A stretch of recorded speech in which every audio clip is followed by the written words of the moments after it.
घटपटामध्ये भातित्वाची प्रतीती येत नाही. यद्यपि तिथे भातित्व आहे, जिथे अस्तित्व आहे तिथेच भास्तित्व, किंवा जे अस्ति आहे तेच भाती आहे, जे भाती आहे तेच प्रिय आहे.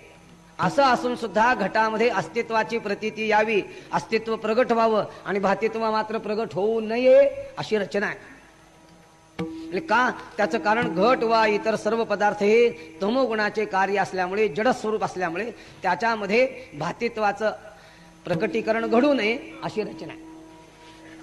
मग ते सत्वशीलता अंतःकरणात दिलेली आहे. ती बुद्धीमध्ये आहे, ती मनामध्ये आहे. मनात सत्वशीलता असल्या कारणाने मन हे अपंचीकृत पंचमहाभूतांच्या मिलित सत्वांशाचं कार्य आहे. त्याच्यामध्ये प्रतिबिंब ग्रहणाची योग्यता आहे.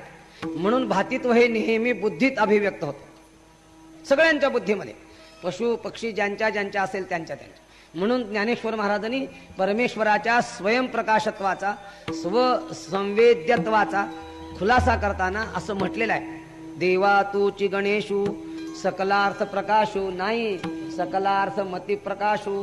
अर्थाचं तर प्रकाशन तुझ्यामुळं होतंच, पण मती प्रकाशन हे तुझ्यामुळं घडतं. म्हणून बुद्धीमध्ये जे प्रकाशाचं रूप आहे ते परमेश्वराचं आहे, ते तिथे स्पष्ट होतं, कारण सत्वगुणामुळे.